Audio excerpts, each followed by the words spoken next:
Okay, let's do a quick video key here.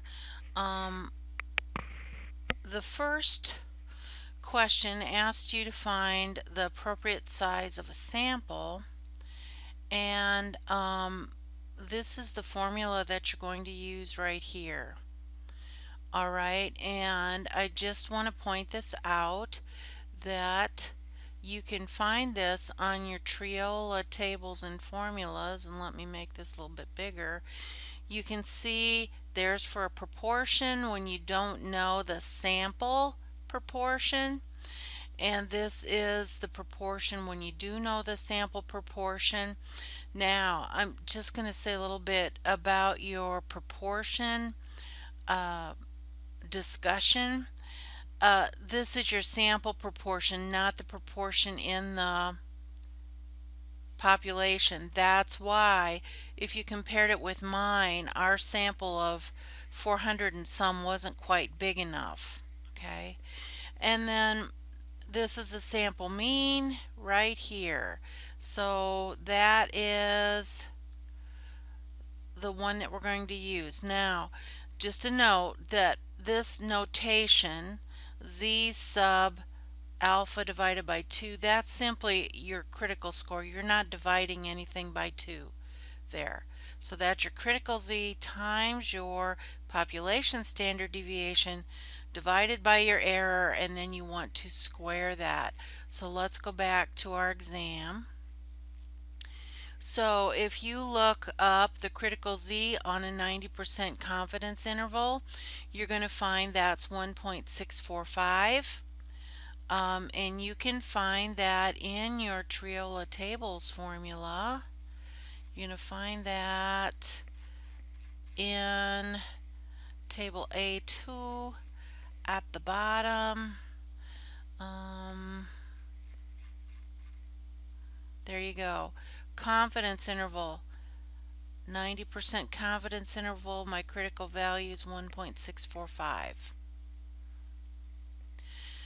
And I do my math and I get that I need 155 women.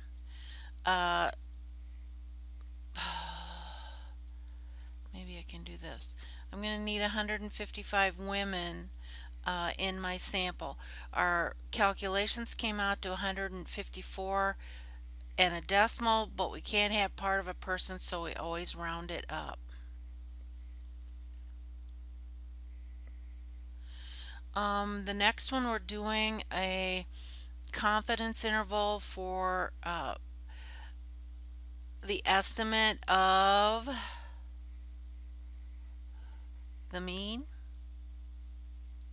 So it's going to be the mean plus or minus our error on the, so plus for the top, plus from the bottom.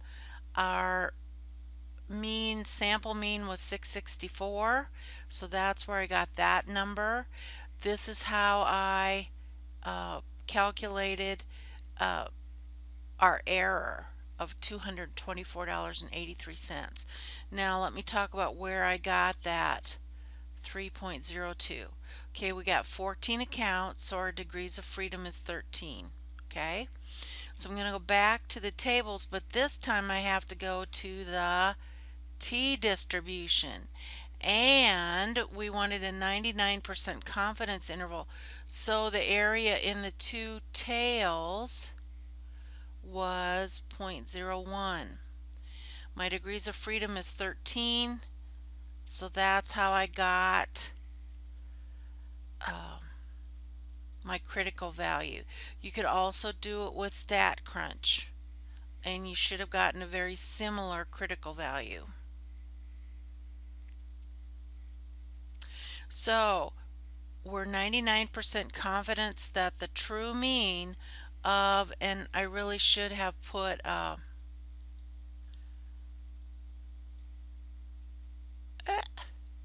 what's happening here? Oh, I don't want to sign it. I just want to, never mind.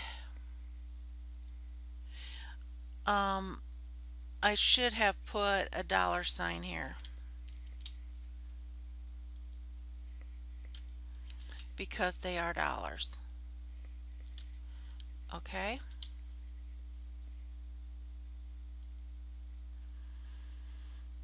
So that's what it should be. So the true mean should be somewhere between $439.31 and $888.97. Okay, then on the next one, I apologize for the format. I should have put one problem on a page so you had a place to do your work, and I will remedy that so that next time if I use any of these problems again, I will put them on one on a page so you have room to work. Okay, so one thing I want to point out is these are 17 points each. So you get 5 points for telling me if it's a one-tailed or two-tailed test. That's part of it. And is it a one sample or two sample test? You're going to tell me also your hypotheses. Okay, your alpha is usually given to you as well as the data. So that's where the first 5 points comes. All right. Getting to the test statistic is your second 5 points. So because this is means and all I have is a sample standard deviation, this is going to be a t-test. All right. And notice that in StatCrunch, my null and alternative hypothesis are the same as what I wrote here. All right. So my t-score is 6.66 and my p-value is less than 1/10,000th. So since my p-value is less than alpha, this is statistically significant. So all of these pieces are part of the 5 points that deal with the test statistic. All right. Then I need to decide in 5, this step right here will either say reject my null hypothesis or fail to reject. And when it's statistically significant, I will reject. So that's 2 points. And then the last 5 points is my layman's conclusion. These data give strong evidence that on average the mountain ash trees of Australia are taller than the Douglas firs of Oregon. And I got that wording right up here. She wondered if the mountain average were taller than the Douglas firs of her native state in Oregon. Okay, so usually you can get the wording for that conclusion from your problem. Okay, let's go on to, that was correct, the lawnmowers. Okay, and so we have that nationwide we have 64% of homeowners have one or more lawnmowers. So that's our standard value. But the lawn equipment manufacturer in Omaha feels that the estimate is too low for households in Omaha. All right, and then we have our data. So our proportion, our null hypothesis is always equal. Now all I'm looking for is this part. I wrote it in a sentence so you can see what I'm thinking. Okay? And this is a one sample, one tail test, and it's a z-test of proportions.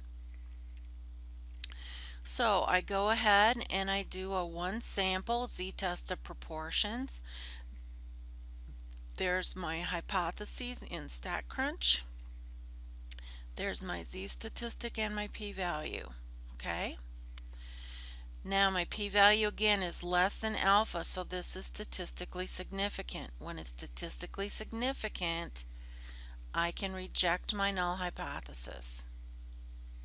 So these data provide strong evidence that the proportion of homeowners in Omaha that have one or more lawnmowers is greater than the 64% national rate. Now, if you were going to do this by hand, you need the sample proportion, and that's simply 360 divided by 490. That's how you get that.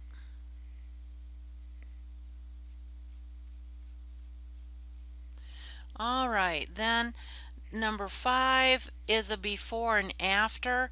That gives us a clue that it's a match pairs test, and it's directional in that they think their scores improved. So is it effective in raising the scores? So that means it's directional one-tailed. Now, if I do my before minus my after, if my after's bigger, my mean difference will be less than 0. It'll be negative. Okay? Again, here is my t-test that I got from StatCrunch. Here is my p-value. Now my p-value is not greater than alpha, so this is not statistically significant. And you can see what I did. Now, you'll get a similar conclusion if you do a two-sample t-test, but these are related. These are not two independent samples. So the appropriate test is the paired t-test. So since my p-value is not larger than alpha, I'm going to fail to reject. So these data provide no evidence, or you could have sent little evidence, that the new training techniques improve gymnast scores. And then number 6 was we're testing a standard deviation. Okay, and so we're testing the girls against the standard for the boys. So this is a one sample, but it's two-tailed because here it is, the same, and the opposite of the same is different, so we don't care about direction, so it's two-tailed. So that's why my null hypothesis has the not equal to in it.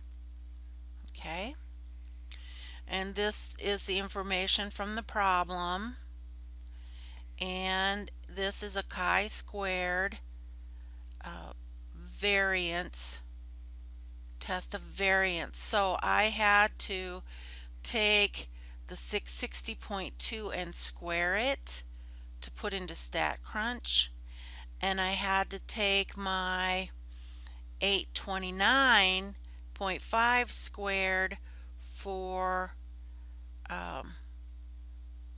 the data, the value from my sample. So since the p-value is not less than alpha, we fail to reject.